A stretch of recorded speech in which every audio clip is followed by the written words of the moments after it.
Hello everyone, আজকের এই ভিডিওতে আমরা ডাব্লিউবিপি কনস্টেবল 2018 যে পরীক্ষাটা হয়েছিল সেই পরীক্ষার 30টা ম্যাথসের যে কোশ্চেন ছিল সেগুলো সলিউশন আমরা দেখব। তো এর আগে আমরা ডাব্লিউবিপি কনস্টেবল 2021, 20 এবং 19-এর ম্যাথসের সলিউশন আপলোড করেছি, প্লেলিস্ট করা আছে, সেগুলো তোমরা সেখানে গিয়ে দেখতে পারো। তো আজকের পরীক্ষার প্রথম কোশ্চেন কি বলেছে দেখো, বলেছে 5 অঙ্কের কোন বৃহত্তম সংখ্যা 315 দ্বারা বিভাজ্য। তাহলে বলেছে আমাদেরকে 4টে অপশান দেওয়া আছে, সেই 4টে আমাদের 5 অঙ্কের সংখ্যা দেওয়া আছে। তো বলেছে এই 4টে সংখ্যার মধ্যে কোন সংখ্যাটা 315 দ্বারা বিভাজ্য হবে। তো এখানে আমরা প্রত্যেকটা সংখ্যাকে তো আর 315 দিয়ে ভাগ করতে পারি না, সেটা সময় নষ্ট হবে। তাহলে এখানে আমরা 315কে প্রথমে ফ্যাক্টরাইজেশন করব। তাহলে ফ্যাক্টরাইজেশন যদি করি তাহলে 315কে আমরা লিখতে পারি 9 গুণিত 35, তাহলে এটা হয় আমাদের 315। আবার 9কে আমরা লিখতে পারি 3 গুণিত 3 গুণিত 35। তাহলে এখানে আমাদেরকে বুঝতে হবে যে 315 যে সংখ্যাটা আছে সেই সংখ্যাটার একটা ফ্যাক্টর হচ্ছে 3। অর্থাৎ এটা করার মানে হলো, এটা বোঝাতে চাইলাম যে যে সংখ্যাকে 315 দ্বারা ভাগ করা যাবে সেই সংখ্যাকে 3 দ্বারাও ভাগ করা যাবে। তাহলে 3 দ্বারা ভাগ করা যাবে, অর্থাৎ 3-এর ডিভিজিবিলিটি রুলস যদি আমরা চেক করি সেখান থেকে আমরা খুব সহজেই অপশান থেকে আমাদের উত্তরটা বার করতে পারবো। তো 3-এর যে ডিভিজিবিলিটি রুল সেটা হচ্ছে কোনো সংখ্যার প্রত্যেকটা ডিজিটের সাম যদি আমাদের 3 দ্বারা বিভাজ্য হয় তাহলে সেই সংখ্যাটাও আমাদের 3 দ্বারা বিভাজ্য হবে। যেমন প্রথম যে সংখ্যাটা দেওয়া আছে সেটাতে আমাদের টোটাল যে ডিজিট আছে সেগুলোর যোগফল কত হবে, 9 9 যোগ করলে 18, 18 আর 8 হচ্ছে কত 26, 26 আর 5 হচ্ছে 31, আর 5 হচ্ছে 31 আর 7 হচ্ছে 38। তাহলে এখানে আমাদের ডিজিটাল সাম হলো 38। তারপরেরটা ডিজিটাল সাম করলে এইটা হয় 36, তৃতীয় যেটা আছে সেটা 3 9 27, আর এখানে হয় 8 5 13, তাহলে এটা 33, তাহলে এটা হবে 40। লাস্টে যেটা আছে সেটা ডিজিটাল সাম হবে এখানে 34। এবার আমাদেরকে দেখতে হবে 4টে যে ডিজিটাল সাম পেলাম সেগুলোর মধ্যে কোনটা 3 দ্বারা ভাগ করা যাচ্ছে। তাহলে এখানে 38 আমাদের 3 দ্বারা ভাগ করা যায় না, 36 3 দ্বারা ভাগ যায়, 40 3 দ্বারা ভাগ যায় না, 34ও 3 দ্বারা ভাগ যায় না। তাহলে এখানে আমাদের 36 যেটা 3 দ্বারা বিভাজ্য হলো, তার মানে আমাদের যে সংখ্যাটা বি অপশানে দেওয়া আছে সেটা 3 দ্বারা বিভাজ্য হবে। 3 দ্বারা বিভাজ্য হবে মানে সেই সংখ্যাটা 315 দ্বারাও বিভাজ্য হবে। তাহলে এখানে আমাদের 1 নম্বর অঙ্কের ক্ষেত্রে অপশান নাম্বার বি হয়ে যাবে সঠিক উত্তর। কোশ্চেন নাম্বার 2 দিয়েছে সিম্পলিফিকেশন থেকে, যেখানে আমাদেরকে বলেছে half divided by half of, মানে হচ্ছে এখানে এর অফ হচ্ছে হাফ আর নিচে অঙ্কটা দেওয়া আছে। তাহলে এখানে আমরা যদি সলিউশন করতে চাই তাহলে বডমাসের যে নিয়ম আছে সেইটা অনুযায়ী প্রথমে আমাদেরকে অরের ক্যালকুলেশন অর্থাৎ অফের ক্যালকুলেশন করতে হয়। তাহলে উপরে যদি আমরা হাফ ডিভাইডেড বাই হাফটাকে রেখে দিই এবং তার সাথে যদি অফটা করি, অফ মানে হচ্ছে এর বা হচ্ছে গুণফল, তাহলে এটা হবে 1/2। একই রকমভাবে নিচে যদি আমরা করি তাহলে 1/2 প্লাস 1/2 মাল্টিপ্লাইড বাই 1/2। তাহলে উপরে আমরা কী কী পেলাম দেখো, উপরে পাবো আমরা হাফ ডিভাইডেড বাই এখানে 1/2 আর 1/2 মাল্টিপ্লাই করলে পাবো 1/4। একই রকমভাবে এখানে হাফ প্লাস 1/4। এবার উপরে আমরা যেই টার্মটা পেলাম সেই টার্মটা আছে হাফ, আর যদি ভাগটাকে গুণ করলে আমাদের 4টা নিচে ছিল তাহলে সেটা উপরে যাবে, আর নিচে যদি লসাগু করি তাহলে 4 লসাগু হবে, আর উপরে হবে 2 প্লাস 1 মানে হচ্ছে 3। তাহলে উপরে 2 আর নিচে হচ্ছে 3 ডিভাইডেড বাই 4, তাহলে 4টা যাবে উপরে, তাহলে এখানে পাবো 2 গুণিত 4 ডিভাইডেড বাই 3, তার মানে এটা পাবো 4 2 8 ডিভাইডেড বাই 3, তার মানে এটা আমরা পাবো কত 3 2 হয় 6, 2 পূর্ণ 2 এর 3। এইটা হয়ে যাবে আমাদের উত্তর, যেটা অপশন নাম্বার সিতে দেওয়া আছে। একটি ঘড়ির কাঁটার ঘন্টা এবং মিনিটের কাঁটার গতিবেগ অর্থাৎ স্পিডের অনুপাত কত হবে সেটা আমাদের বার করতে বলেছে। তো আমরা ঘড়ির কাঁটার 1 ঘন্টার যদি আমরা টাইম স্লটটা ধরি তাহলে 1 ঘন্টা মানে আমরা কত ডিগ্রি জানি, সেটা হচ্ছে 30 ডিগ্রি হয়। 30 ডিগ্রি কী করে জানি না, আমাদের টোটাল যে ঘড়ির কাঁটা থাকে ঘড়ির যে কাঁটাগুলো থাকে সেইটা আমাদের টোটাল 12টা ঘন্টা থাকে, আর 12টা ঘন্টাতে টোটাল আমাদের অ্যাঙ্গেল বা কোণ হয় 360 ডিগ্রি। তাহলে 1 ঘন্টার জন্য আমাদের কোণ কত হবে, 360 ডিগ্রি ডিভাইডেড 12, তার মানে এটা হবে 30 ডিগ্রি। তাহলে 1 ঘন্টা যদি আমরা ঘড়ির কাঁটা অতিক্রম করি তাহলে সেখানে 30 ডিগ্রি অতিক্রম করে। তাহলে আওয়ার হ্যান্ড এবং মিনিটের হ্যান্ডে সেই 30 ডিগ্রি অতিক্রম করতে যে গতিবেগের যে অনুপাত সেটা কত লাগে সেটা দেখবো। তাহলে আওয়ার হ্যান্ডও 30 ডিগ্রি অতিক্রম করে, মিনিট হ্যান্ডও 30 ডিগ্রি অতিক্রম করে, কিন্তু আওয়ার হ্যান্ডে সেই 30 ডিগ্রি অতিক্রম করতে সময় লাগে আমাদের কত ঘন্টা, কত মিনিট, 1 ঘন্টা মানে সেইটা সময় লাগে 60 মিনিট, এবং মিনিট হ্যান্ডের ক্ষেত্রে সেই সময়টা লাগে আমাদের ক্ষেত্রে 5 মিনিট। তাহলে এই অনুপাতটা কী হবে, উপরে 30 30 যদি কাটি তাহলে নিচে 5 দিয়ে 60কে কাটলে এখানে পাই 12, তাহলে এটা আমরা পেলাম 1/12 অনুপাত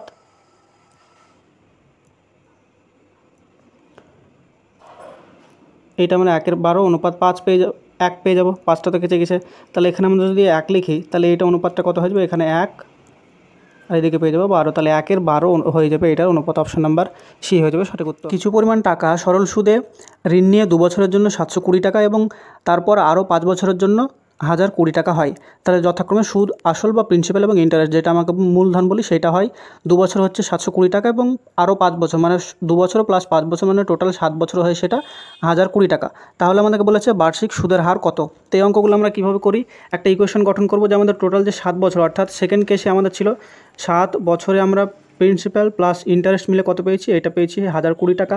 প্রথম যে 2 বছর দেওয়া ছিল সেই 2 বছরে আমরা প্রিন্সিপাল প্লাস ইন্টারেস্ট মিলে কত পেয়েছিলাম, এটা পেয়েছি 720 টাকা। তাহলে এখান থেকে যদি আমরা মাইনাস করি তাহলে টোটাল 5 বছরে আমাদের প্রিন্সিপালটা একই থাকে, তাহলে প্রিন্সিপাল দুটো যদি কেটে দিই তাহলে 5 বছরে টোটাল আমরা ইন্টারেস্ট কত পেয়েছি, 1020 থেকে 720 যদি মাইনাস করি তাহলে এটা আমরা পেয়ে যাই 300 টাকা। তাহলে 5 বছরে যদি আমরা 300 টাকা ইন্টারেস্ট পাই তাহলে 1 বছরে ইন্টারেস্ট কত হবে, 1 বছরে 300 ডিভাইডেড বাই 5, তার মানে হচ্ছে এটা 60 টাকা ইন্টারেস্ট পেয়ে যাবো। এবার এখান থেকে আমাদেরকে সুদের হারটা বার করতে হবে। তাহলে 1 বছরে যদি ইন্টারেস্ট যদি 60 টাকা পাই তাহলে প্রথম 2 বছরের ক্ষেত্রে যদি ক্যালকুলেশন করতে চাই তাহলে 2 বছর ইন্টারেস্ট কত হবে, 60 মাল্টিপ্লাইড বাই 2, তার মানে এটা আমরা পেয়ে যাবো টোটাল 120 টাকা পেয়ে যাবো ইন্টারেস্ট। এবার 120 টাকা যদি ইন্টারেস্ট পাই 2 বছরে তাহলে আর আমাদের মূলধন কত ছিল, 720 টাকা হয়েছিল। তার মধ্যে 720 টাকার মধ্যে যদি 120 টাকা আমরা যদি ইন্টারেস্ট পাই তাহলে এখানে প্রথম 2 বছরের জন্য আসল কত পাবো, 720 মাইনাস 120, তার মানে এটা পেয়ে যাবো 600 টাকা হচ্ছে আমাদের যে মূলধন সেটা আমরা পেয়েছি। তাহলে এখান থেকে আমরা বলতে পারি যে বার্ষিক সুদের হার, তাহলে ফর্মুলা কী জানে, I = PTR ডিভাইডেড বাই 100।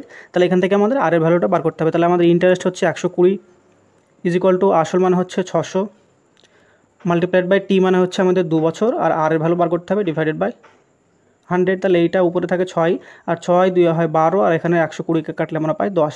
তাহলে R = আমরা কত পেয়ে যাবো, এটা হয়ে যাবে 10% আমাদের বার্ষিক সুদের হার, যেটা অপশান নাম্বার এ হয়ে যাবে সঠিক উত্তর। 1 থেকে 100 পর্যন্ত কতগুলি সংখ্যা আছে যেগুলি 4 দ্বারা সম্পূর্ণভাবে বিভাজ্য এবং সংখ্যাটির মধ্যে একটি অঙ্ক 4। তো এখানে আমাদেরকে অঙ্কটা যদি শুধুমাত্র বলতো যে 1 থেকে 100 পর্যন্ত কতগুলি সংখ্যা যেগুলো আমাদের 4 দ্বারা বিভাজ্য হবে, তাহলে সেক্ষেত্রে আমরা 100কে 4 দিয়ে ডিভাইড করতাম, তাহলে এটা আমরা পেতাম কত, 25। 25 দিয়ে আমরা 100কে পুরোপুরি ভাগ চলে যায়, তাহলে আমরা বলতে পারতাম যে 1 থেকে 100 পর্যন্ত আমাদের টোটাল 25 এমন সংখ্যা আছে যেগুলোকে 4 দ্বারা ভাগ যায়। কিন্তু এখানে আমাদেরকে বলেছে যে 4 দ্বারা ভাগ যায় এমন সংখ্যাও বার করতে হবে, আবার এমন সংখ্যা নিতে হবে যেইগুলোর একটা ডিজিট হচ্ছে 4। তাহলে আমরা 4 দ্বারা আমরা 60কে ডিভাইড করতে পারি, 4 দ্বারা আমরা 80কে ডিভাইড করতে পারি, 4 দ্বারা আমরা 100কে ডিভাইড করতে পারি। কিন্তু এগুলোকে আমাদের এই অঙ্কটার উত্তরের মধ্যে হবে না, কেননা এগুলোর মধ্যে 4 একটা ডিজিট নেই। তার জন্য আমাদের এই ধরনের যেগুলো আছে সেগুলো হচ্ছে টোটাল 25 নাম্বারস থেকে বাদ যাবে। তাহলে প্রথমে আমরা 1 থেকে শুরু করে যদি দেখি যে কোন সংখ্যাটি 4 দ্বারা বিভাজ্য এবং তার সংখ্যা হচ্ছে, তার একটি ডিজিট হচ্ছে 4, তাহলে প্রথম সংখ্যা আমাদের কত হবে, 4 হবে। তারপরে দেখো আমাদের 4 দিয়ে ভাগ যায় 12কে, কিন্তু 12-র মধ্যে তো আমাদের ডিজিট 4 নেই, তার জন্য এই সংখ্যাটা হবে না। তারপরে এরকম যদি আমরা গুনতে থাকি তাহলে আমরা পাবো 4-এর পর হচ্ছে 24, যেটা 4 দ্বারা বিভাজ্য হয় এবং তার হচ্ছে একটা সংখ্যা বা একটা ডিজিট 4 আছে। তারপরে এরকম সংখ্যা হবে 40 হবে, 40কে 4 দ্বারা বিভাজ্য হয়। তারপরে দেখো 44 যদি আমরা নিই তাহলে 44 একটা হবে। তারপরে 45 নিলে কি হবে, কেননা 45-এর মধ্যে 4 আছে কিন্তু সেটা 4 দ্বারা বিভাজ্য নয়, তাহলে এখানে আমাদের 45টাও আমরা নিতে পারবো না। তারপরে 44-এর পর আমাদের কোন সংখ্যাটা হবে 4 দ্বারা বিভাজ্য, সেইটা হবে আমাদের 48। 48-এর পর একদম আমাদের হবে 64 এবং তারপরে হবে 84। তাহলে এই সংখ্যাগুলো আমাদের সম্পূর্ণভাবে 4 দ্বারা বিভাজ্য হবে এবং তাদের মধ্যে 4 একটা ডিজিট থাকবে। তাহলে এরকম কটা সংখ্যা পেলাম দেখো, 1 2 3 4 5 6 7, এরকম আমরা টোটাল 7টা সংখ্যা পাবো, যেটা আমাদের অপশান নাম্বার ডি হয়ে যাবে এখানে সঠিক উত্তর। দুটি সংখ্যার অনুপাত 2:3, যদি সংখ্যা দুটি প্রত্যেকটিতে 8 যোগ করা হয় তবে তাদের অনুপাত 3:4 হয়, তাহলে সংখ্যা দুটি কত। তো এখানে আমাদের এ এবং বি যদি দুটি সংখ্যা ধরি তাহলে তাদের অনুপাত দেওয়া ছিল 2:3 এবং তাদের প্রত্যেকটির সাথে বলেছে আমাদেরকে 8 যোগ করেছে, তাহলে 8 যোগ করার পর অনুপাত কত হয়েছে, এটা হচ্ছে 3:4। তাহলে অনুপাতে আমাদের প্রত্যেকটি সংখ্যার থেকে প্রথম সংখ্যার সাথে 2 ছিল, সেটার সাথে 1 যোগ করে 3 করা হয়েছে, তাহলে এখানে আমাদের 1 ইউনিট বৃদ্ধি হয়েছে। দ্বিতীয় সংখ্যা 3 থেকে 4 হয়েছে, তার মানে এখানে আমাদের 1 ইউনিট অ্যাড করা হয়েছে। এই যে 1 ইউনিট সেটা আমাদের বলা আছে 8 যোগ করা হয়েছে, তাহলে 1 ইউনিটের ভ্যালু যদি 8 হয় তাহলে আমাদের সংখ্যা দুটি কী হবে, প্রথম সংখ্যা হবে আমাদের 2 ইউনিট। তাহলে 1 ইউনিটের ভ্যালু যদি 8 হয় তাহলে 2 ইউনিটের ভ্যালু কত হবে, 8 2 16, তাহলে এটা হয়ে যাবে আমাদের প্রথম সংখ্যা। দ্বিতীয় সংখ্যা কত হবে, 3 ইউনিট, 3 গুণিত 8, তার মানে এটা হয়ে যাবে 24 হচ্ছে আমাদের দ্বিতীয় সংখ্যা। তাহলে 16 এবং 24 অর্থাৎ অপশান নাম্বার সি হয়ে যাবে আমাদের এখানে সঠিক উত্তর।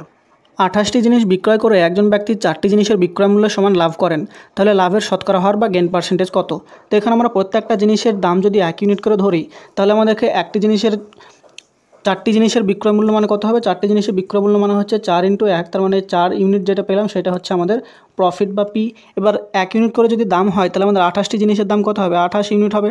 এই 28 ইউনিট যেটা আছে সেটা আমাদের সেলিং প্রাইস বা বিক্রয় মূল্য আছে, আর এখানে প্রফিট দেওয়া আছে 4 ইউনিট। তাহলে এখান থেকে আমরা সিপি মানে কতবার করতে পারি, ক্রয় মূল্য, এইটা হচ্ছে তাহলে বিক্রয় মূল্য থেকে যদি আমরা প্রফিটটা মাইনাস করি তাহলে 28 থেকে 4 মাইনাস করলে 24 যেটা পাবো সেটা আমরা ক্রয় মূল্য পেয়ে যাবো।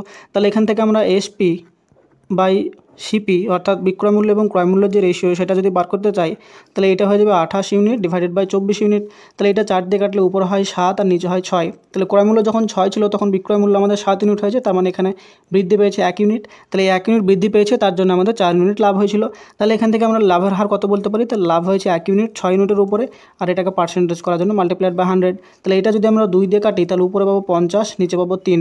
তাহলে এটা কাটাকাটি করলে 3 ষোলো হয় 48, তাহলে 16.2-3%। এটা হয়ে যাবে আমাদের টোটাল গেন পার্সেন্ট বা লাভের হার, যেটা অপশন নাম্বার এ হয়ে যাবে এখানে সঠিক উত্তর। 2টি লোক ও 7টি বালক একটি কাজ 4 দিনে সম্পন্ন করে এবং 4টি লোক ও 4টি বালক একটি কাজ ওই কাজই 3 দিনে সম্পন্ন করে। তাহলে একটি লোক ওই কাজ সম্পন্ন করতে কতদিন সময় নেবে? তো আমরা লোককে যদি এম, বালককে যদি বি দ্বারা ডিনোট করি তাহলে এখানে আমরা প্রথম যে শর্ত সেটা দেওয়া আছে 2টি লোক অর্থাৎ 2m প্লাস 7 জন বালক মানে এখানে আমাদের 7b, এরা কাজটি 4 দিনে সম্পন্ন করে, তার মানে এটা আমরা টোটাল ওয়ার্ক পেলাম। ইজ ইকুয়াল টু আবার দেওয়া আছে টোটাল ওয়ার্কের আরেকটা ফর্মুলা দেওয়া শর্ত দেওয়া আছে, সেটা বলেছে 4 জন লোক তার মানে 4b প্লাস 4 জন বালক তার মানে 4m প্লাস 4b, এরা কাজটি সম্পন্ন করে 3 দিনে। তাহলে দুটো যে সমান চিহ্নের দুদিকে যে আমরা ইকুয়েশন পেলাম সেই দুটো আমাদের ডিনোট করছে টোটাল ওয়ার্ক। এইটা একটা টোটাল ওয়ার্ক, এইটা একটা টোটাল ওয়ার্ক। এবার এখান থেকে আমাদেরকে বার করতে হবে যে আমাদের এম এবং বি এর যে রেশিও সেটা বার করতে হবে। তাহলে এখানে বাম দিকে যদি আমরা গুণ করি তাহলে 8m plus 28b is equal two কত পাবো, 12m প্লাস 12b।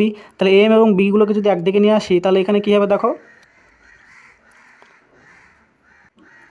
এখানে 28 আর 12 যদি আমরা 12টাকে যদি এদিকে নিয়ে আসি তাহলে এখানে আমরা পাবো 16b ইজ ইকুয়াল টু আমরা পাবো 4m। তাহলে 4 দিয়ে 16কে কাটলে পাবো 4, তাহলে m by b is equal to আমরা পেয়ে যাবো কত, 4/1। তাহলে এই 4/1 যেটা পেলাম সেটা 4টা পেলাম আমরা একজন লোকের এফিসিয়েন্সি এবং বিটা পেলাম আমরা একজন বালকের এফিসিয়েন্সি। তাহলে এখান থেকে আমরা টোটাল ওয়ার্ক কীভাবে বার করব, টোটাল ওয়ার্ক বার করবো আমরা 4m plus 4b multiplied by 3 এটা থেকে বার করতে পারি, বা আমরা প্রথম যে ইকুয়েশনটা আছে সেটা থেকেও বার করতে পারি। তাহলে এটা থেকে যদি আমরা বার করি তাহলে 4 ইন্টু এম এর এম মানে হচ্ছে 4, তাহলে এটা 4 ইন্টু 4 প্লাস 4 ইন্টু বি মানে হচ্ছে 1, তাহলে এটা 1, এটা মাল্টিপ্লাইড বাই 3। তাহলে এখানে 4 4 16 আর 4 হচ্ছে 20, 20 সাথে মাল্টিপ্লাইড বাই 3, তার মানে এটা আমরা পেয়ে যাবো 60 ইউনিট। তাহলে এই 60 ইউনিট যেটা পেলাম সেটা আমরা পেলাম টোটাল ওয়ার্ক বা টোটাল যে কাজের পরিমাণটা। তারপর আমাদেরকে কোশ্চেন বলেছে যে একজন লোক ওই কাজটি করতে কতদিন সময় নেবে। তাহলে আমরা টোটাল যে ওয়ার্ক সেটা পেয়েছি 60 ইউনিট পেয়েছি। তাহলে একজন লোকের অর্থাৎ একজন মেনের সময় লাগবে টোটাল ইউনিট ডিভাইডেড বাই মেনের যে এফিসিয়েন্সি। তাহলে মেনের এফিসিয়েন্সি কত ছিল, 4 ছিল, তাহলে 60 ডিভাইডেড বাই 4, তার মানে এটা পেয়ে যাবো 15 দিন। অর্থাৎ একজন লোকের সেই কাজ করতে 15 দিন সময় লাগবে, যেটা অপশান নাম্বার সি হয়ে যাবে এখানে সঠিক উত্তর। 20% হারে চিনির মূল্য হ্রাস করলে একজন ক্রেতা 160 টাকায় 2 কেজি বেশি চিনি ক্রয় করতে পারেন। প্রতি কেজি চিনির আসল মূল্য বা কস্ট প্রাইস কত? তো এখানে আমাদের বলা আছে হ্রাস হয়েছে 20% হারে। 20% মানে আমরা লিখতে পারি 1/5। তাহলে এখানে আমার 1/5টা যেটা আছে সেটা হচ্ছে চিনির প্রাইসটা কী হারে কমেছে। তাহলে চিনির প্রাইস যদি আগে যদি 5 ইউনিট ছিল তাহলে এখন 1 ইউনিট হ্রাস পেয়ে সেটা আমাদের হয়েছে 4 ইউনিট। তাহলে প্রাইসের যে রেশিও সেটা হচ্ছে 5:4, যেটা আমাদের আগে 5 এবং এখন হয়েছে 4। তাহলে প্রাইস আর কনজামশন মানে দামের সাথে সাথে আমাদের কেনার ক্ষমতা ব্যস্তভাবে সম্পর্ক। তাহলে এখানে প্রাইস যদি 5/4 হয় তাহলে আমাদের কনজামশন কত হবে, কনজামশন মানে হচ্ছে আমরা কী পরিমাণে কিনবো। তাহলে দাম যদি কমে তাহলে আমরা বেশি কিনবো, তাহলে এখানে কনজামশনের যে রেশিও সেটা হবে 4:5। তাহলে এখানে আমাদের অঙ্ক আমরা পাচ্ছি যে অনুপাতে হচ্ছে 1 ইউনিট আমাদের কনজামশনটা বেড়েছে বা 1 ইউনিট বেশি কিনতে পারি, কিন্তু আমাদের এখানে বলা আছে 2.1 কেজি, তার মানে এখানে 5/2 কেজি আমরা বেশি কিনেছি। তাহলে 1 ইউনিটের ভ্যালু যদি 5/2 কেজি হয় তাহলে আমাদের টোটাল আসল যে আগে যে চিনিটা ছিল সেটা ছিল 4 ইউনিট। তাহলে 4 ইউনিটের ভ্যালু কত হবে, 4 মাল্টিপ্লাইড বাই 5/2। তাহলে এখানে 2 দিয়ে কাটলে এটা আমরা পেয়ে যাব 10 কেজি। অর্থাৎ প্রথমে আমাদের চিনি পেয়েছিলাম বা চিনি সেই টাকাতে পাওয়া যেত 10 কেজি। তাহলে আমাদের টাকাটা দেওয়া আছে 160 টাকা। তাহলে 160 টাকা যদি 10 কেজি চিনি পাওয়া যেত তাহলে আমাদের 1 কেজি চিনির দাম কত হবে, 160 ডিভাইডেড বাই 10, তার মানে হচ্ছে 16 টাকা কেজি আমাদের 1 কেজি চিনির দাম ছিল, যেটা আমাদের অপশন নাম্বার এ হয়ে যাবে সঠিক উত্তর। সকাল 10টার সময় আর এবং এস যথাক্রমে 3 কিলোমিটার পার ঘন্টা এবং 4 কিলোমিটার পার ঘন্টা বেগে পরস্পরের দিকে যাত্রা শুরু করে। যাত্রা শুরুর সময় তাদের মধ্যকার দূরত্ব বলেছে 17.5 কিলোমিটার, তবে তারা কোন সময় পরে পরস্পরের সাথে মিলিত হবে। তো এখানে আমরা বলেছে দুজন ব্যক্তি যাদের মধ্যে দুজনেই গতিশীল, তার জন্য এখানে আমাদেরকে দেখতে হবে যাতে তাদের মধ্যে রিলেটিভ স্পিড অর্থাৎ আপেক্ষিক গতি কত আছে। তো এখানে বলেছে পরস্পরের দিকে যাত্রা শুরু করে, পরস্পরের দিকে মানে আর যদি এদিকে যায় এস হচ্ছে এদিকে যাবে, তাহলে এখানে আমাদের গতিটা পরস্পরের থেকে বিপরীত ক্রমে, তাহলে বিপরীত যখন যায় তখন তাদের রিলেটিভ স্পিডটা কত হয়, দুটো গতির যোগ হয়ে যায়। তাহলে এখানে আমাদের রিলেটিভ স্পিড যেটা পাবো সেটা কত পাবো, 3 আর 4 হচ্ছে 7 যোগ করলে, তাহলে এটা পেয়ে যাবো আমরা রিলেটিভ স্পিড 7 কিলোমিটার পার ঘন্টা। এই 7 কিলোমিটার পার ঘন্টা যে গতিটা পেলাম সেটা দিয়ে আমরা যে টোটাল যে ডিস্ট্যান্স আছে সেটাকে যদি ডিভাইড করি তাহলে আমরা টোটাল টাইমটা পাবো। তাহলে এটা টি ইজ ইকুয়াল টু আমরা কত পাবো, 17.5 ডিভাইডেড বাই 7। তাহলে এটা যদি আমরা কাটি তাহলে দশমিকটা তুলে নিচে একটা হবে 10, আর 7 দিয়ে 175 কাটলে এটা আমরা পাবো 25। তাহলে উপরে আমরা 25 আর নিচে 10, তাহলে এটা পাবো আমরা 2.5 আওয়ার্স। এবার বলেছে তারা কতক্ষণ পরে, তারা 2.5 ঘন্টা পরে মিলিত হবে। এবার বলেছে আমাদেরকে 2.5 ঘন্টা বলে নাকি সময় কটা বাজবে সেটা আমাদের বলেছে। তাহলে বলেছে দেখো প্রথমে সকাল 10টার সময় তারা বেরিয়েছিল বা যাত্রা শুরু করেছিল, তাহলে 10টার পরে 2.5 ঘন্টা মানে আমাদের কত হয়ে যাবে, 10টার সাথে 2.5 ঘন্টা যোগ করলে এটা আমাদের 12টা 30 হয়ে যাবে, সেটা হবে 12টা 30 PM। তাহলে এখানে অপশন নাম্বার বি হয়ে যাবে সঠিক উত্তর। ছাপাখানার ভুলের কারণেও একটি পূর্ণবর্গ সংখ্যাকে লেখা হয় 150062A। তাহলে এখানে আমাদের এর ভ্যালুটা কত হবে সেটা বার করতে বলেছে। তো বলা আছে যে এইটা যদি একটা পূর্ণবর্গ সংখ্যা হয় তাহলে আমরা যদি বর্গমূল করি তাহলে সেইটা আমরা একটা এমন ভ্যালু পাবো যেখানে আমাদের এর ভ্যালুটা আমরা বার করতে পারবো। তাহলে যে সংখ্যাটা আমাদেরকে দেওয়া আছে অর্থাৎ 150062A, এটাকে যদি আমরা বর্গমূল করি তাহলে যদি পেয়ার করি ডান দিক থেকে তাহলে 2A একটা পেয়ার হয়, 06 একটা পেয়ার হয়, 50 একটা পেয়ার হয় এবং 1 একটা সিঙ্গেল থাকে। তাহলে এটা যদি প্রথমে আমরা ভাগ দিই তাহলে 1 দিয়ে দিলে 1, এখানে আমরা কত নামাতে পারি, তারপরে 50 নামে। এবার এখানে 1-এর ডবল কত হবে, 1-এর ডবল হবে 2, তারপরে 2-এর পাশে এমন কোন সংখ্যা বসাবো যেটা দিয়ে সেই সংখ্যাটা মাল্টিপ্লাই করলে আমাদের 50-এর কাছাকাছি যায়। তাহলে 2-এর পাশে যদি আমরা 1 বসাই তাহলে 1 দিয়ে এটাকে মাল্টিপ্লাই করলে 21 হয়। তাহলে 2-এর পাশে যদি 2 বসাই তাহলে এটাকে 2 দিয়ে মাল্টিপ্লাই করলে এটা হয় 44। তারপরে 2-এর পাশে যদি 3 বসাই তাহলে সেইটাকে আবার 3 দিয়ে মাল্টিপ্লাই করলে এটা হয় 9, আর 3 2 যা 6, তাহলে এটা 69টা বেশি হয়ে যাচ্ছে, তার মানে আমরা 44 নেব। তাহলে এখানে 2-এর পাশে বসাবো 2 আর উপরেও বসাবো 2। তাহলে এখানে 44 যদি বসাই তাহলে এখানে রিমাইন্ডার থাকে 6 এবং 6-এর পরে আবার পরের পেয়ার নামাবো, পরের পেয়ার মানে হচ্ছে 06। এবার এখানে কত বসাবো না, উপরে আমরা পেয়েছি 12, তাহলে এখানে আমরা 12 ডবল বসাবো। তাহলে 24 যদি বসাই তাহলে 24-এর পাশে এমন কোন সংখ্যা বসালে আমাদের 606-এর কাছাকাছি যাবে। তো এখানে 24-এর পাশে যদি 2 বসাই আর উপরেও তাহলে 2 বসবে, তাহলে 242কে যদি আমরা 2 দিয়ে মাল্টিপ্লাই করি তাহলে এখানে পাবো 4, এখানে পাবো 8 এবং এখানে পাবো 4, তাহলে 448 পেলাম। তাহলে 448 থেকে 48কে যদি 6 থেকে মাইনাস করি তাহলে আমরা এটা পাই 2, এটা 2 আর এখানে পাবো 1। এবার তার পরের পেয়ার অর্থাৎ এখানে আমরা যদি 2A নামাই তাহলে এখানে আমরা কত বসাবো, এখানে 122-এর ডবল, তাহলে এইটা আমরা বসাবো 244। এই 122-এর ডবল বসালাম 244। তাহলে 244-এর পাশে এমন কোন সংখ্যা বসাবো যাতে সেটা আমাদের 12200A এটা কাছাকাছি আসে। তাহলে 244-এর পাশে যদি আমরা দেখো 6 বসাই তাহলে এরকম যদি বসাই 2 4 4 6, তাহলে এইটা আমাদের 6 যদি বসাই তাহলে 6 দিয়ে মাল্টিপ্লাই করলে এইটা 12,000 হয়, কিন্তু তার সাথে আবার 400 মাল্টিপ্লাই করলে 4 6 24, তার মানে এইটা 12,000 আর তার সাথে 2,000, তার মানে এটা আমাদের 14,000-এর কাছাকাছি চলে যায়। কিন্তু এখানে 12,000 আছে, তাহলে এইটা যদি আমরা 5 দিয়ে দিই তাহলে 5 দিয়ে মাল্টিপ্লাই করলে এখানে বসে 5 5 5 25, 5 হাত থেকে 2, তারপর দেখো 4 5 হয় 20 আর 2 হচ্ছে 22, 2 হাত থেকে 2, তারপর হচ্ছে 20 আর 2 22, 22 2 হাত থেকে 2 আর 5 2 10 আর 2 হচ্ছে 12। তাহলে এইটা আমরা পেলাম 1 2 2 2 5। তাহলে এর জায়গাতে আমরা কত পেলাম, এর জায়গাতে আমরা 5 পেলাম। তাহলে এর জায়গায় যদি 5 থাকতো তাহলে আমাদের ভাগটা মিলে যেত। তাহলে এখানে যে সংখ্যাটা আমাদের দেওয়া আছে সেটা পূর্ণবর্গ হতে হলে আমাদের a = হতে হবে 5, যেটা আমাদের অপশন নাম্বার ডি হয়ে যাবে এখানে সঠিক উত্তর। একটি চৌবাচ্চা 5 ঘন্টায় পূর্ণ হয়, কিন্তু চৌবাচ্চাটিতে একটি ছিদ্র থাকার কারণে সেটি পূর্ণ হতে 6 ঘন্টা সময় লাগে। ওই ছিদ্র দ্বারা পরিপূর্ণ চৌবাচ্চাটি কতক্ষণে খালি হবে। তো এখানে আমরা টাইম অ্যান্ড ওয়ার্কের যে কনসেপ্ট অর্থাৎ পাইপ অ্যান্ড সিস্টেমের যে বেসিক কনসেপ্ট সেটা যদি কাজে লাগাই তাহলে একটা পাইপ যদি ধরি তাহলে সেই পাইপটা কতক্ষণে পূর্ণ করে, 5 ঘন্টায় পূর্ণ করে। কিন্তু সেই পাইপটার সাথে যদি আমরা একটা ছিদ্র কল্পনা করি তাহলে এ যদি একটা পাইপ হয় এবং বি যদি একটা ছিদ্র হয় তাহলে সেইটা পূর্ণ হতে আমাদের 6 ঘন্টা সময় লাগে। কেননা বি যে পাইপটা আছে সেটা হচ্ছে ছিদ্র, তাহলে সেই এ পাইপটা হচ্ছে জল পূর্ণ করে এবং বি পাইপটা হচ্ছে বি যে ছিদ্রটা আছে সেটা হচ্ছে জলটা বার করে। তাহলে একটা যদি জল ঢোকায় এবং একটা যদি জল বার করে তাহলে আমাদের বেশি সময় লাগবে ভর্তি হতে, তার জন্য এখানে আমাদের 6 ঘন্টা লেগেছে। তাহলে এটা যদি আমরা এলসিএম করি তাহলে এলসিএম আমরা পাই কত, 30। তাহলে 30 মানে হচ্ছে এর এফিসিয়েন্সি হবে 6 এবং এ প্লাস বি এর এফিসিয়েন্সি আমরা পাবো 5। তাহলে এখান থেকে কি পেলাম দেখো, এর এফিসিয়েন্সি যদি 6 বসাই তাহলে এ প্লাস বি এর টোটাল এফিসিয়েন্সি 5 আমরা কী করে পাবো না, এখানে বি এর এফিসিয়েন্সি আমাদেরকে -1 বসাতে হবে। এখানে বি এর এফিসিয়েন্সি -1 কথার অর্থই হলো যে বি হচ্ছে ট্যাঙ্কটিকে খালি করে, তার জন্য আমাদেরকে বলেছে বি হচ্ছে একটি ছিদ্র যেটি ট্যাঙ্কটিকে খালি করে।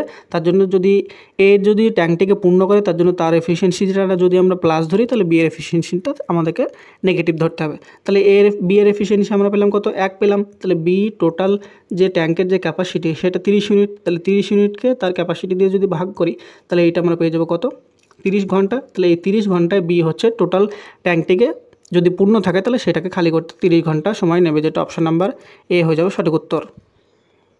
একটি লোক কোনো নদীর সোজাসুরি অর্থাৎ পারপেন্ডিকুলারলি যদি অতিক্রম করতে চান তাহলে স্থির জলে নদীটি অতিক্রম করতে 4 মিনিট সময় লাগে এবং স্রোতের প্রতিকূলে বা আপস্ট্রিম 5 মিনিট সময় লাগে। যদি নদীটি 100 মিটার চওড়া হয় তবে স্রোতের বেগ বা স্পিড কত হবে সেটা আমাদের বার করতে বলেছে। এখানে আমাদেরকে দেওয়া আছে যে যখন সে স্থির জলে অতিক্রম করে তখন তার 4 মিনিট সময় লাগে। তাহলে স্থির জলে যদি অতিক্রম করে তাহলে 4 মিনিট মানে হচ্ছে আমরা বার করতে পারি কি স্থির জলে তার গতিবেগ কত হবে, অর্থাৎ বোটের স্পিড ইন স্টিল ওয়াটার সেটা আমাদের হয়ে যাবে 100 মিটার ডিভাইডেড বাই 4 মিনিট, তার মানে এটা আমরা লিখতে পারি 25 মিটার পার মিনিট। এটা হচ্ছে আমাদের বোটের স্পিড। এখানে আমাদেরকে স্ট্রিমের বা স্রোতের যে গতিবেগ সেটা যদি আমরা এস ধরি তাহলে এখানে আমরা লিখতে পারি কি স্রোতের প্রতিকূলে মানে আমরা জানি বি মাইনাস এস, অর্থাৎ বোটের স্পিড মাইনাস স্ট্রিমের স্পিড। তাহলে এখান থেকে আমরা লিখতে পারি 100 divided by b minus s, b এর মান হচ্ছে 25 মাইনাস হচ্ছে এস ইজ ইকুয়াল টু আমাদেরকে টাইম দেওয়া আছে 5 মিনিট। তাহলে এটা যেহেতু আমরা উপরেরটা মিনিটে লিখেছি একটাও মিনিটে লিখলাম, তাহলে এটা কোনো যদি মাল্টিপ্লাই করি তাহলে এখানে আমরা কী পাবো দেখো, 5 দিয়ে যদি মাল্টিপ্লাই করি তাহলে 125 minus 5s is equal to আমরা পাবো 100। তাহলে এখান থেকে আমরা পাবো 5s ইজ ইকুয়াল টু আমরা পেয়ে যাবো কত দেখো 25। তাহলে s ইজ ইকুয়াল টু আমরা পেয়ে যাবো কত, 5 5 25, তাহলে s ইজ ইকুয়াল টু আমরা পেয়ে যাবো 5। তাহলে s ইজ ইকুয়াল টু আমরা পেয়ে যাবো 5 মিটার ডিভাইডেড বাই মিনিট। এবার এখানে আমরা খেয়াল করলে বুঝতে পারবে যে আমাদের উত্তর যেটা চেয়েছে সেটা চেয়েছে মিটার ডিভাইডেড বাই আওয়ার, এখানে আমরা পেয়েছি মিটার ডিভাইডেড বাই মিনিটে। তাহলে মিনিটকে যদি আমরা আওয়ার করতে চাই তাহলে এটা 5টা উপরে যাবে, তাহলে 5 মিটার। এবার মিনিটটা নিচে আছে তাহলে মানে মিনিটটাকে যদি ঘন্টা করতে চাই তাহলে 60 দিয়ে ডিভাইড করতে হয়, তাহলে এটা পেলাম। তাহলে এটা ইজ ইকুয়াল টু আমরা পেয়ে যাবো 5 আর 60টা উপরে চলে যাবে, তাহলে এটা মাল্টিপ্লাই হলে আমরা পেয়ে যাবো কত 300 মিটার ডিভাইডেড বাই আওয়ার। তাহলে এটা হয়ে যাবে আমাদের স্রোতের বেগ, যেটা অপশন নাম্বার সি হয়ে যাবে সঠিক উত্তর। একটি রেক্ট্যাঙ্গুলার মাঠের দুটি বাহুর অনুপাত দেওয়া আছে আমাদেরকে 3:4, ক্ষেত্রফল দেওয়া আছে 7500 বর্গমিটার। প্রতি মিটার যদি 2.50 টাকা হিসেবে মাঠটির খরচ হয় তাহলে মাঠটির চতুর্দিকে বেড়া দিতে কত খরচ হবে। তো আমরা যেটা এখানে একটা আয়তাকার মাঠ দেওয়া আছে সেই মাঠটার চারপাশে বেড়া দিতে হবে। তো চারপাশে বেড়া দেওয়া মানে হচ্ছে টোটাল যে পরিসীমা আমরা পাবো সেই পরিসীমাটাতে বেড়া দেওয়া। তাহলে এখানে আমাদের দুটি বাহু দেওয়া আছে, ক্ষেত্রফল দেওয়া আছে, সেখান থেকে আমাদেরকে প্রথমে পরিসীমাটা বার করতে হবে। তো আমাদের দুটি বাহুর অনুপাত 3:4 দেওয়া আছে, তাহলে একটি বাহু যদি 3x এবং অপর বাহু যদি 4x ধরি তাহলে আয়তক্ষেত্রে ক্ষেত্রফল মানে আমরা কী জানি, আয়তক্ষেত্রে ক্ষেত্রফল মানে হচ্ছে দৈর্ঘ্য গুণিত প্রস্থ। তার মানে 3x multiplied by 4x is equal to আমরা কত পাবো 7500। তাহলে এখান থেকে x এর স্কোয়ার ইজ ইকুয়াল টু আমরা লিখতে পারি 7500 ডিভাইডেড বাই 3 মাল্টিপ্লাইড বাই 4। তাহলে 3 দিয়ে যদি 75কে কাটি তাহলে এটা আমরা কত পাই 2500। তাহলে আমরা দেখো x ইজ ইকুয়াল টু কত হবে, x is equal to under root 2500 divided by 4। তাহলে এটা যদি আমরা বর্গমূল করি তাহলে এখানে আমরা কত পাবো 2500 যদি রুট করি 5-এর যদি রুট করি তাহলে আমরা পাই 2500 যদি রুট করি তাহলে আমরা পাই 5 আর দুটো শূন্য মানে 100, তার যদি রুট করি তাহলে আমরা কত পাই 10 পাই, ডিভাইডেড বাই 4-এর রুট করলে আমরা পাই কত 2। তাহলে এটা আমরা পেয়ে যাবো 25 মিটার পাবো। তাহলে এক্সের ভ্যালু যদি আমরা 25 মিটার পেলাম তাহলে আমরা দৈর্ঘ্য এবং প্রস্থ সহজে বার করতে পারি। দৈর্ঘ্য অর্থাৎ দৈর্ঘ্যটা আমাদের বড়টা হবে, তাহলে এখানে আমাদের 25 দিয়ে 4কে যদি মাল্টিপ্লাই করি তাহলে আমরা এটা পেয়ে যাবো 100 মিটার এবং প্রস্থ পেয়ে যাবো 3 25 75 মিটার। এবার 100 মিটার এবং 75 মিটার যখনই আমরা পেয়ে গেলাম তাহলে এখান থেকে আমরা খুব সহজে মাঠের পরিসীমা বার করতে পারবো। তাহলে পরিসীমা পরিমিটার ইজ ইকুয়াল টু আমরা কত হয় 2 ইন্টু দৈর্ঘ্য যোগ প্রস্থ হয়। তাহলে দৈর্ঘ্য মানে আমাদের পেয়েছি 100 মিটার প্লাস প্রস্থ মানে আমাদের পেয়েছি 75 মিটার। তাহলে এটা যদি মাল্টিপ্লাই করি তাহলে 2 ইন্টু 175 আর 175কে 2 দিয়ে মাল্টিপ্লাই করলে এটা আমরা পেয়ে যাবো কত 350 মিটার। এইটা পেলে আমরা মাঠের পরিসীমা। এবার বলেছে যে প্রতি মিটার হিসেবে যদি 2.50 টাকা খরচ হয় তাহলে 350 যে মিটার পেলাম মাঠের পরিসীমা সেটা বেড়া দিতে কত খরচ হবে। তাহলে এইটাকে আমরা মাল্টিপ্লাই করবো কত দিয়ে 2.50। তো 375কে যদি আমরা 2 দিয়ে মাল্টিপ্লাই করি তাহলে এইটা আমরা কত পাই 350কে যদি আমরা 2 দিয়ে মাল্টিপ্লাই করি তাহলে সেটা আমরা পাই 700 আর 700-র সাথে যদি 350-এর হাফ অর্থাৎ 0.50 মাল অ্যাড করি তাহলে সেটা হয় 175, তাহলে 700-র সাথে 175 অ্যাড করলে আমরা পেয়ে যাব 875 টাকা আমাদের টোটাল খরচ হবে, যেটা আমাদের অপশান নাম্বার এ হয়ে যাবে সঠিক উত্তর। কোশ্চেন নম্বর 15 বলেছে কোনো সম্পত্তি 0.36 অংশের মূল্য যদি 14,400 টাকা হয় তাহলে সমস্ত সম্পত্তির মূল্য কত হবে। তো এখানে আমাদেরকে বলেছে 0.36-এর মূল্য হচ্ছে 14,400 টাকা। আর আমরা কোনো জিনিসের সম্পূর্ণ অংশ বা সমস্ত অংশ মানে আমরা জানি এক অংশ, তাহলে এক অংশের ভ্যালু কত হবে 14,400 ডিভাইডেড বাই 0.36। এবার এখানে পয়েন্টটা যদি উঠাই তাহলে উপরে দুটো শূন্য হবে, 100 হবে।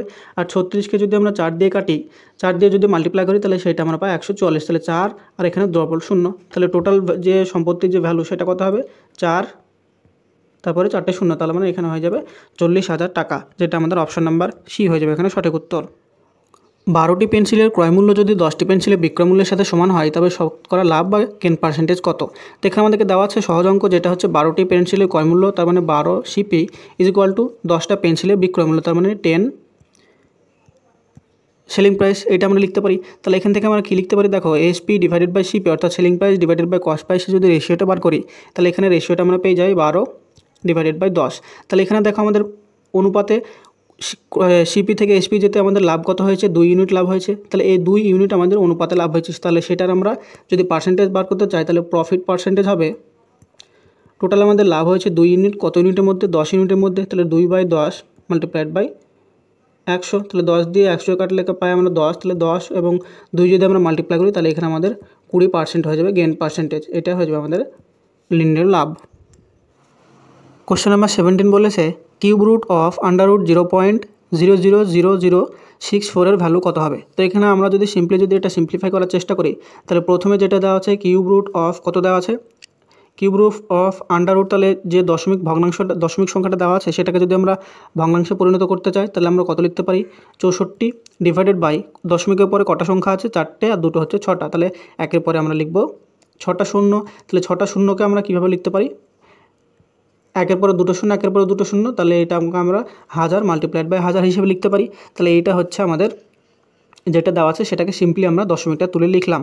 তাহলে এখানে দেখো কিউব রুটটা আমরা বাইরে থাকবে, তাহলে কিউব রুটের ভেতরে আমরা কী পাবো দেখো, কিউব রুটের ভেতরে আমাদের রুট আছে, তাহলে 64 যদি আমরা রুট করি তাহলে পাই 8, এবং এখানে দেখো 1000 এবং 1000 মাল্টিপ্লাই হিসেবে আছে, তাহলে এখান থেকে যদি আমরা বাইরে নিয়ে আসি তাহলে এখানে আমাদের কী হবে দেখো একটা 1000 বাইরে আসবে, তাহলে মানে এখানে আমরা পাবো 8/1000। এবার এখানে দেখো কিউব রুট মানে হচ্ছে আমরা কী লিখতে পারি, 8কে আমরা কী লিখতে পারি দেখো, 8কে আমরা লিখতে পারি 2 গুণিত 2 গুণিত 2, তার মানে 3টে 2-এর গুণফল আমাদের 8 হয়। আবার একই রকমভাবে 1000কে আমরা কত লিখতে পারি, 1000কে আমরা লিখতে পারি 10 গুণিত 10 গুণিত 10। তাহলে কিউব রুটের মানেই হচ্ছে যে 3টে যদি আমাদের একই রাশি থাকে রুটের ভেতরে তাহলে সেখান থেকে আমরা একটা রাশি বাইরে নিতে পারি, তাহলে এখানে আমরা পেয়ে যাবো 2/10, আর 2/10 মানে আমরা পেয়ে যাবো 0.2, তাহলে এইটা হয়ে যাবে আমাদের অপশান নাম্বার সি হয়ে যাবে এখানে সঠিক উত্তর। 45 লিটার মিশ্রণে দুধ এবং জলের অনুপাত দেওয়া আছে 3:2, ওই মিশ্রণে কত পরিমাণ জল মেশালে দুধ এবং জলের অনুপাত 9:11 হবে। তো এটা হচ্ছে মিক্সচার অ্যালিগেশনের একটা টাইপ, যেখানে আমাদেরকে দুধ জলের মিশ্রণ দেওয়া আছে, তারপর আমাদেরকে শুধুমাত্র জল মেশাতে বলেছে। তাহলে এখানে একটা জিনিস খেয়াল করতে হবে যে আমাদের দুধ এবং জল অর্থাৎ মিল্ক আর ওয়াটারের যে রেশিও সেটা দেওয়া ছিল আমাদেরকে 3:2। তারপরে বলেছে কিছু পরিমাণ জল মেশানো হয়েছে, এবার জল মেশানোর পরে যে দুধ এবং জলের যে রেশিও সেটা হয়েছে আমাদের 9:11। এবার এখানে আমাদেরকে খেয়াল রাখতে হবে যে আমাদের শুধুমাত্র জল মেশানোর কথা বলা হয়েছে, দুধ মেশানোর কথা বলা হয়নি। তাহলে এখানে আমাদের যেহেতু শুধুমাত্র জল মেশানো হয়েছে তার জন্য দুটো যে অনুপাতটা পেলাম সেই 2 অনুপাতের ক্ষেত্রে আমাদেরকে দুধের পরিমাণটা সমান করতে হবে, কারণ আমাদেরকে দুধ মেশানো হয়নি, শুধুমাত্র জলের পরিমাণটাতে চেঞ্জ হয়েছে। তাহলে উপরের যে ইকুয়েশনটা আছে বা অনুপাতটা আছে সেটাকে যদি আমরা ডান দিকে এবং বাদিকে 3 দিয়ে মাল্টিপ্লাই করি এবং নিচেরটাকে যদি আমরা 1 দিয়ে মাল্টিপ্লাই করি তাহলে এটা কী পাবো দেখো, 3 দিয়ে মাল্টিপ্লাই করলে উপরে আমরা পাবো 9:3 আর নিচে আমরা পাবো 9:11। তাহলে এখানে আমাদের দুটো ক্ষেত্রে আমাদের যে দুধের যে পরিমাণ সেটা 9 হয়ে গেল, তাহলে এখানে দুধের পরিমাণটা আমরা সমান করে নিলাম। তাহলে এখানে আমাদের চেঞ্জ হয়েছে কিসে, জলের পরিমাণ 6 থেকে 11 হয়েছে, সেটা আমরা কিসের জন্য হয়েছে যে জল মিশিয়েছি তাই। তাহলে এখানে আমাদের বৃদ্ধি পেয়েছে কত, 5 ইউনিট বৃদ্ধি পেয়েছে। তাহলে এই 5 ইউনিটের ভ্যালুটা কত হবে সেটা আমাদের বার করতে হবে। তো এখানে দেখো আমাদের টোটাল মিশ্রণ বলেছে 45 লিটার, তাহলে 9 আর 6 মিলে আমাদের টোটাল কত হয়েছে, টোটাল হয়েছে আমাদের 15 ইউনিট। এই 15 ইউনিটের ভ্যালু আমাদেরকে দেওয়া আছে 45 লিটার। তাহলে 1 ইউনিটের ভ্যালু কত হবে? 15 দিয়ে 45কে ভাগ করলে এটা আমরা পাবো 3 লিটার 1 ইউনিটের ভ্যালু। তাহলে 1 ইউনিটের ভ্যালু যদি 3 হয় তাহলে 5 ইউনিটের ভ্যালু কত হবে? 5 মাল্টিপ্লাইড বাই 3, তার মানে এইটা হয়ে যাবে 15 লিটার হচ্ছে আমাদের জল মেশানো হয়েছে, যেটা অপশন নাম্বার সি হয়ে যাবে সঠিক উত্তর। কোশ্চেন নাম্বার 19 দিয়েছে অ্যাভারেজের চ্যাপ্টার থেকে, যেখানে বলেছে যদি 8 জনের একটি কমিটিতে 35 বছর এবং 45 বছরের 2 জন পুরুষের বদলে 2 জন মহিলা অন্তর্ভুক্ত হয়, তাহলে 8 জনের যে গড় বয়স সেটা হচ্ছে 2 বছর করে বেড়ে যায়। তাহলে 2 জন মহিলার গড় বয়স কত হবে? তো এটা একটা আমি বেসিক কনসেপ্ট দিয়ে করছি, সেটা তোমরা বোঝার চেষ্টা করো। তো বলেছে 8 জনের গড় বয়স 2 বছর করে বেড়ে যায়। তাহলে 8 জনের গড় বয়স যদি 2 বছর করে বেড়ে যায়, গড় বয়স মানে হচ্ছে প্রত্যেকের উপর 2 বছর করে বাড়ছে, তাহলে 8 জনের উপর টোটাল বয়সের চেঞ্জ কত হবে? সেইটা হবে 8 মাল্টিপ্লাইড বাই 2, তার মানে এটা হবে টোটাল আমাদের চেঞ্জ হবে বা টোটাল বৃদ্ধি পাবে 16 বছর, অর্থাৎ 8 জনের যে টোটাল বয়স সেটা হচ্ছে 16 বছর বৃদ্ধি পাবে। তারপর বলেছে 35 বছর এবং 45 বছরের 2 জন পুরুষ চলে যায় এবং তার পরিবর্তে 2 জন মহিলা আসে, এবং মহিলাদের গড় বয়স কত হবে? তো আমরা মহিলাদের গড় বয়স যদি x ধরি, তাহলে 2 জন মহিলার টোটাল বয়স কত হবে? 2x হবে। এইটা বোঝা গেছে যে আমাদের এক মহিলার 2 জন বলেছে, তাহলে 2 জনের গড় বয়স যদি আমরা x ধরি তাহলে টোটাল বয়স কত হবে? 2x হবে। এবার এখানে আমাদেরকে ইকুয়েশনটা কী বলেছে সেটা বোঝার চেষ্টা করো, শর্তটা কী বলেছে। 35 বছর এবং 45 বছরের 2 জন পুরুষ চলে গেছে, তাহলে চলে গেছে মানে যদি আমরা মাইনাস করে দিই, তাহলে এখানে আমরা কী লিখতে পারি? যে 35 বছরে একজন পুরুষ চলে গেছে, 45 বছরে একজন পুরুষ চলে গেছে, তাহলে এইটা মাইনাস হয়ে যাবে, কেননা তারা গ্রুপ থেকে বেরিয়ে গেছে, তার জন্য তাদের বয়সটাকে মাইনাস করলাম। প্লাস অ্যাড হয়েছে কারা? 2 জন মহিলা অ্যাড হয়েছে, যাদের টোটাল বয়স হচ্ছে 2x, তাহলে এইটা হচ্ছে আমাদের অ্যাড হয়েছে। তাহলে এই যে আমাদের চেঞ্জটা গেল, অর্থাৎ কিছু 2 জন বেরিয়েছে 2 জন ঢুকেছে, তাহলে বয়সের চেঞ্জ হলো, সেই চেঞ্জটা আমাদেরকে দেওয়া আছে 16 বছর, তাহলে 16 বছরটা হচ্ছে আমাদের এর সাথে সমান হবে। এতটুকু বোঝা গেছে কি? তাহলে এইটা যদি আমরা সলিউশন করি তাহলে আমরা এক্সের ভ্যালুটা পেয়ে যাব। তাহলে এখানে 35 আর 45 যদি আমরা অ্যাড করি তাহলে এইটা আমরা কত পাই? 80 পাই। 80 plus 2x is equal to আমরা কত পাই? 16। তাহলে 2x ইজ ইকুয়াল টু আমরা লিখতে পারি 96। তাহলে x ইজ ইকুয়াল টু আমরা কত পাবো? 48। x ইজ ইকুয়াল টু যখন 48 পেলাম তখন সেটা এক্সট্রাই ধরেছিলাম যে আমরা মহিলাদের গড় বয়স, তাহলে এখানে আমাদের অপশান নাম্বার এ 48 ইয়ার্স হয়ে যাবে আমাদের সঠিক উত্তর। পিতার বয়স তার পুত্রের বয়সের যোগফলের 3 গুণ। 20 বছর পরে পিতার বয়স তার 2 পুত্রের বয়সের যোগফলের সাথে সমান হবে। তাহলে পিতার বয়স বর্তমানে কত আছে?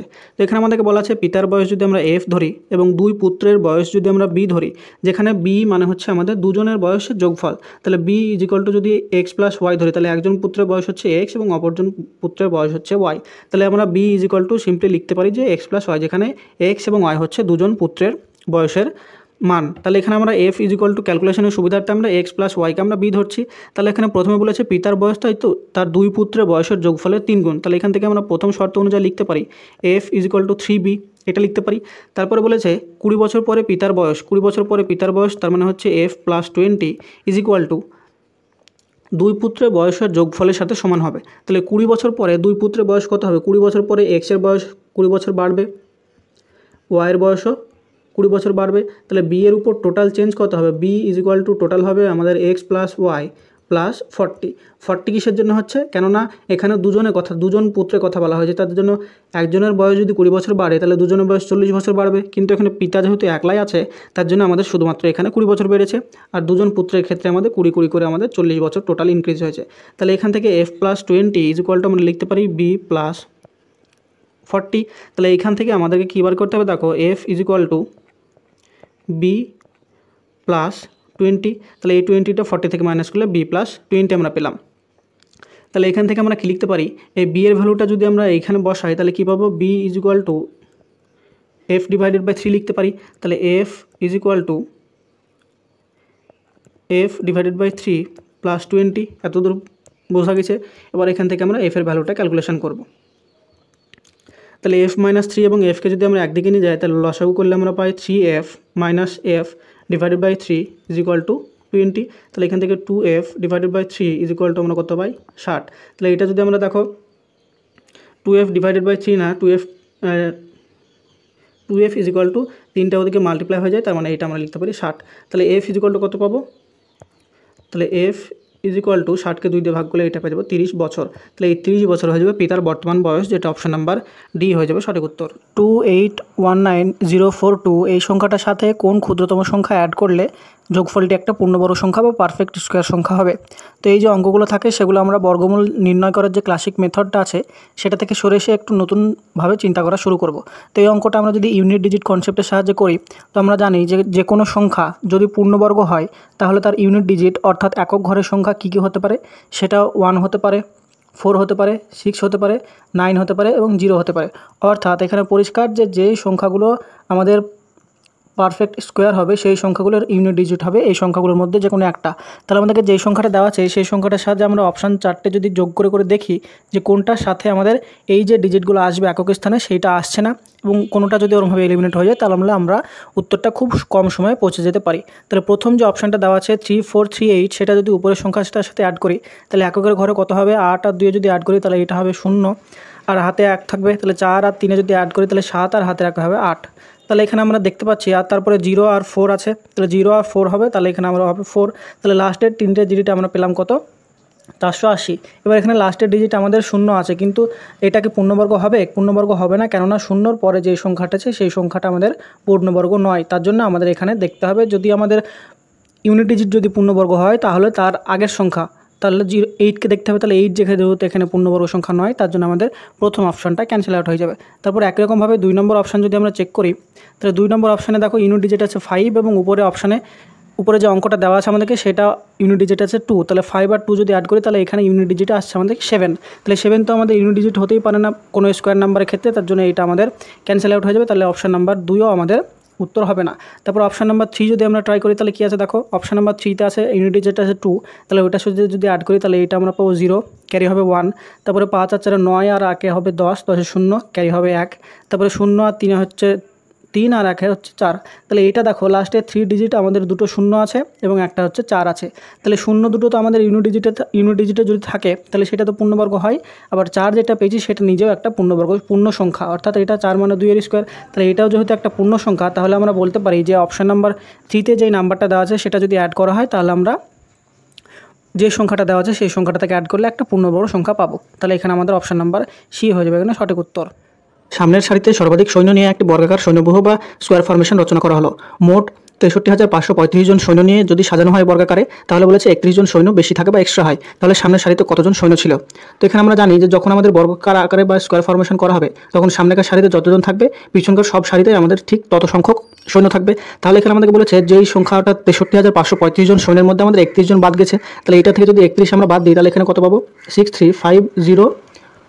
এটা পাবো আমরা টোটাল সৈন্যের সংখ্যা যেটাকে আমাদের স্কোয়ার ফরমেশনে সাজাতে হবে, কেননা এক্সট্রা যে যতজন ছিল সেগুলো আমরা স্কোয়ার ফরমেশনে বাদ দেওয়ার পরে তার এক্সট্রা ছিল তার জন্য তাদেরকে প্রথমে সরালাম, তারপরে যে নাম্বারটা পেলাম সেটাকে আমরা স্কোয়ার ফরমেশনে সাজাবো, তারপরে স্কোয়ার ফরমেশনে সাজানোর পরে প্রত্যেকটা সারিতে কজন করে ধরবে সেটা আমরা বার করবো।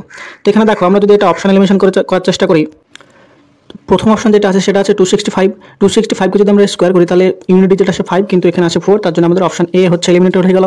অপশন বি যদি একই রকমভাবে করি তাহলে ইউনিট ডিজিট আছে 8 যদি আমরা স্কোয়ার করি তাহলে লাস্টে কত আসে 64 আসে, 64 4 এখানে আছে, তার জন্য আমাদের অপশন বিটা অ্যান্সার হতে পারে। তারপরে আমরা যদি অপশন নাম্বার সি যদি চেক করি তাহলে এখানে লাস্টের ডিজিট আছে 6কে স্কোয়ার করলে আমরা পাই 36 এবং 36 মানে হচ্ছে লাস্টের ডিজিট 6, তাহলে এখানে আছে 4, তাহলে অপশন নাম্বার সিও আমাদের এলিমিনেটেড। অপশন নাম্বার ডি এর ক্ষেত্রে লাস্টের ডিজিট আছে 2 এর স্কোয়ার করলে আমরা 4 পাই, তাহলে এটা আমাদের সাথে হতে পারে। তাহলে আমরা দেখবো এবার অপশন বি এবং ডি এর মধ্যে কোনটা আমাদের উত্তর হবে। তো এখানে দেখো বি অপশনকে যদি আমরা 228 আছে সেটাকে যদি আমরা 230 এবং ডি অপশনকে 250 আছে সেটাকে যদি আমরা 252 আছে সেটাকে যদি আমরা 250 কনসিডার করি তাহলে 230 এর যদি স্কোয়ার করি তাহলে 23 স্কোয়ার করলে হয় আমাদের 529 অর্থাৎ 529, তার সাথে 00 আর 25 এর স্কোয়ার করলে আমরা পাই 625, তাহলে 625 00। এবার দেখো অপশন বি যেটা আমরা ধরেছিলাম সেটা আমরা 2 বাড়িয়ে ধরে আমরা পাচ্ছি 5,52,900, আর অপশন ডি যেটা আছে সেটা হচ্ছে 2 কমিয়ে আমরা 62,500 পাচ্ছি। তাহলে অপশন নাম্বার ডি যদি আমরা 8 যদি অ্যাড করে দিই তাহলে আমরা 63,000 পেয়ে যাবো। যেহেতু আমাদের অপশন ডিটা কাছাকাছি যাচ্ছে তার জন্য বি এবং অপশন ডি এর মধ্যে আমাদের ডি নম্বরটা হয়ে যাবে সঠিক উত্তর, অর্থাৎ 252 জন সৈন্য থাকবে প্রত্যেকটা সারিতে যদি বর্গাকারে সাজানো হয়। কোশ্চেন নাম্বার 23, একটি লোকের স্যালারি 20% হ্রাস করা হলো, ওই ব্যক্তির বেতন কত শতাংশ বৃদ্ধি করা হলে সে আগের সমান বেতন পাবে। তো এখানে আমাদের 20% মানে আমরা জানি কত, 20% মানে আমরা লিখতে পারি 20/100 = এটা, মানে আমরা যদি ফ্র্যাকশনে লিখতে চাই তাহলে সেটা 1/5 হয়। এবার এখানে তার পূর্বে স্যালারি যদি 5 ইউনিট হতো তাহলে সেখানে 1 ইউনিট কমে গিয়ে সেটা এখন কত হয়েছে, 5 ইউনিট থেকে 1 ইউনিট কমেছে, তার মানে এখন তার বেতন হয়েছে 5 ইউনিটের মধ্যে 4 ইউনিট।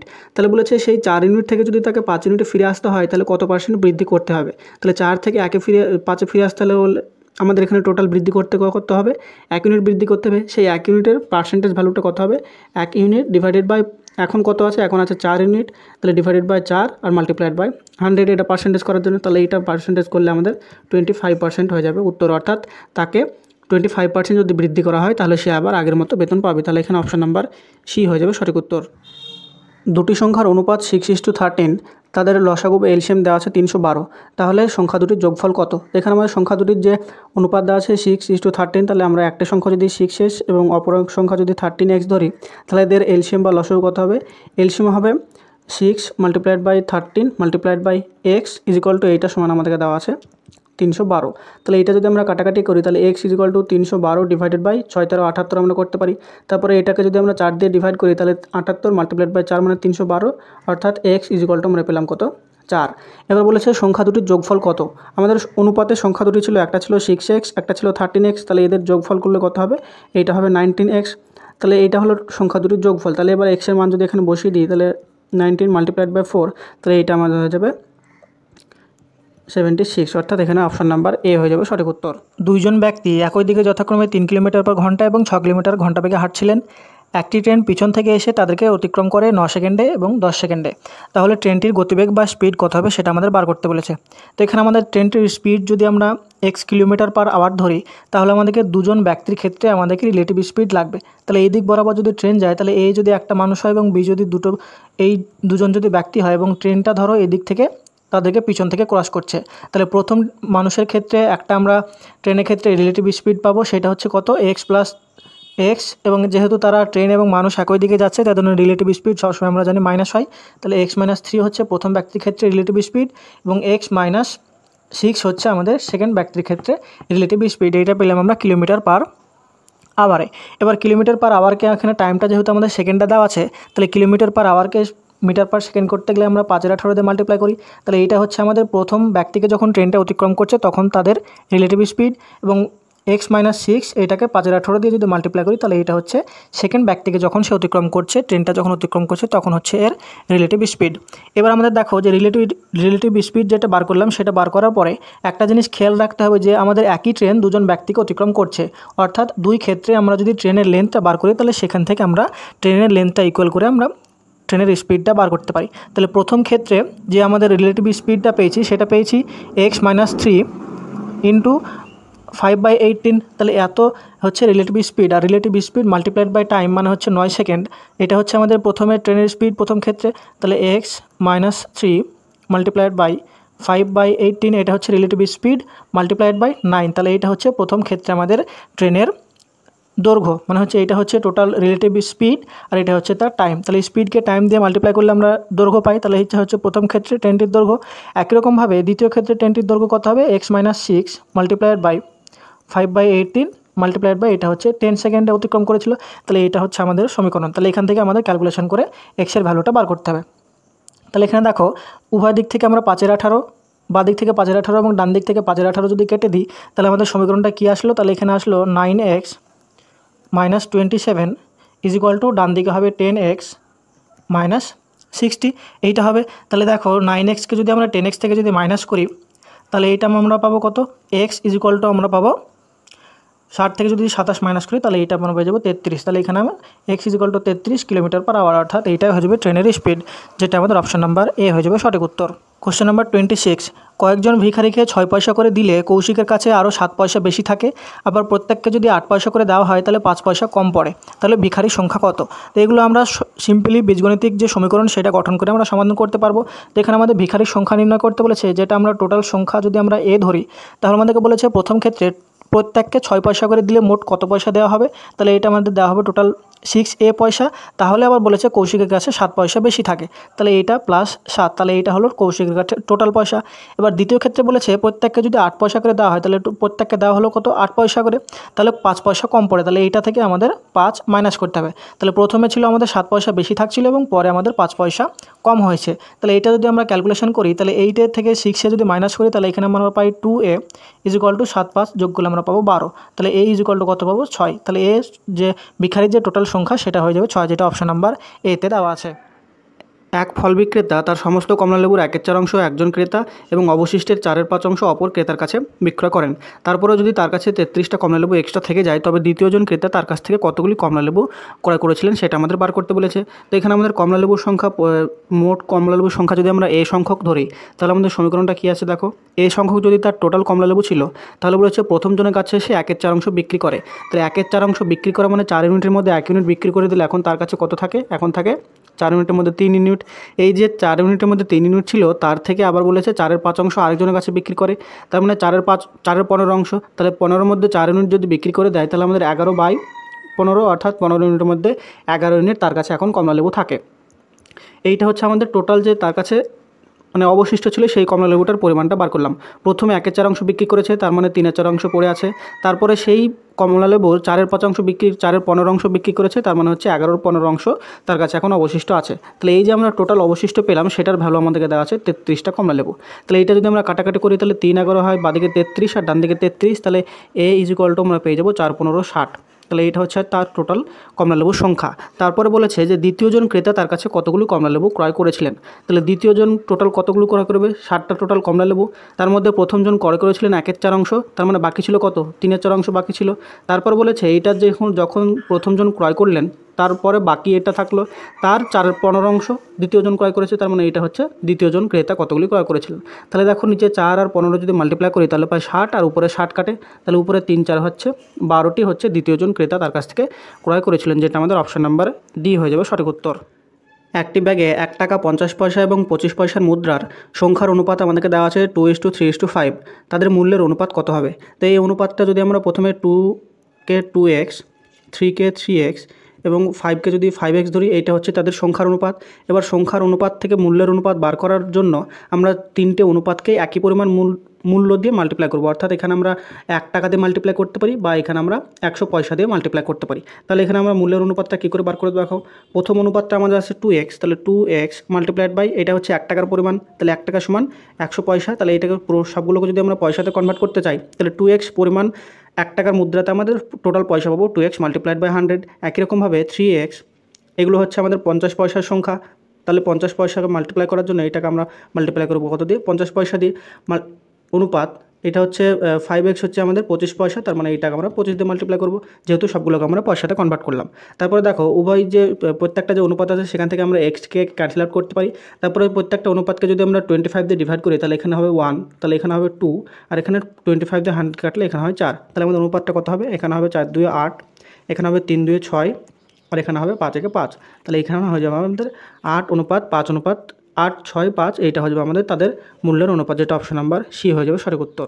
841/2025 এই যে বর্গমূল সংখ্যাটা দেওয়া আছে, সেটার বর্গমূল অর্থাৎ স্কোয়ার রুটকে কত দিয়ে গুণ করলে তার গুণফল হবে 1, এটা আমাদের বার করতে বলেছে। তো এখানে 841 এবং 2025 যেটা দেওয়া আছে সেটার বর্গমূল প্রথমে আমাদেরকে বার করতে হবে। তো এইটার বর্গমূল আমরা সরাসরি যারা জানি, তাহলে এখানে লিখবো 841/2025, তাহলে এটা 841 মানে আমরা জানি 29 হয়, আর 2025 মানে আমরা জানি 45 হয়। তাহলে এই যে আমরা বর্গমূলটা পেলাম, সেটাকে এমন কোন সংখ্যা দিয়ে মাল্টিপ্লাই করতে হবে যাতে আমরা গুণফলটা 1 পাই। তাহলে এখানে দেখো এইটা যদি আমরা 1 পেতে চাই, তাহলে এখানে যদি আমরা 45 মাল্টিপ্লাইড বাই 29 করি, অর্থাৎ এর অনন্যক দিয়ে মাল্টিপ্লাই যদি করি বা রেসিপ্রোকাল দিয়ে মাল্টিপ্লাই করলে 45 ক্যান্সেল আউট হয়ে যায়, 29 ক্যান্সেল হয়ে যায়, তাহলে এখানে আমরা 1 পাই এর অ্যান্সার। তাহলে এটা আমাদের অ্যান্সার কোনটা হবে? যে এর যে বর্গমূল সেটাকে আমাদের 45/29 দিয়ে মাল্টিপ্লাই করতে হবে। কোশ্চেন নম্বর 30, কোনো ঘড়িতে 4টার ঘন্টা বাজতে 4 সেকেন্ড সময় লাগে, ওই ঘড়িতে 8টার ঘন্টা বাজতে কত সেকেন্ড সময় লাগবে? তো এটা হচ্ছে আমাদের বেসিক অঙ্ক, যেগুলো আমাদের সবারই কম বেশি ট্রিক্সটা মুখস্থ হয়ে আছে। তো এখানে 4টের ঘন্টা বাজতে, 4টের ঘন্টা মানে এটা একটা ঘন্টা, এখানে একটা ঘন্টা, এখানে একটা ঘন্টা, এখানে একটা ঘন্টা। তো পরপর আমাদের যদি 4টে ঘন্টা বাজে, তাহলে তাদের মধ্যে ইন্টারভ্যাল কত হয়? এখানে একটা ইন্টারভ্যাল হয়, এখানে একটা ইন্টারভ্যাল হয়, এখানে একটা ইন্টারভ্যাল হয়, অর্থাৎ আমরা টোটাল গ্যাপ পাই 3টে। 4টে যদি ঘন্টা বাজে, তাহলে সেখানে আমরা 3টে গ্যাপ পাই। যদি আমাদের টোটাল n সংখ্যক ঘন্টা বাজে, তাহলে আমরা টোটাল গ্যাপ পাই n-1, অর্থাৎ যটা ঘন্টা বাজে তার থেকে আমরা একটা কম গ্যাপ পাই। তাহলে এখানে আমাদের বলছে 4টের ঘন্টা বাজতে 4 সেকেন্ড সময়, তার মানে আমাদের বলছে এখানে লিখতে পারি যে 3টে গ্যাপের জন্য আমাদের সময় লাগে হচ্ছে 4 সেকেন্ড। তাহলে এখানে আমাদেরকে 8টা ঘন্টা বাজার জন্য কত সেকেন্ড সময় লাগবে? তাহলে 8টা ঘন্টার জন্য আমরা টোটাল গ্যাপ কত পাবো? এটা পাবো 7টা গ্যাপ পাবো, অর্থাৎ 7টা ইন্টারভ্যাল পাবো। তাহলে এর জন্য সময় লাগবে 4/3 মাল্টিপ্লাইড বাই 7, তাহলে এখানে 4 সাথে 28 ডিভাইডেড বাই 3, তাহলে এটা হবে 3 9 27, এক রিমাইন্ডার থাকে, তাহলে 9 পূর্ণ 1 3, এইটা হয়ে যাবে আমাদের উত্তর। এইটা এত সেকেন্ড, যেটা অপশান নাম্বার এতে দেওয়া আছে।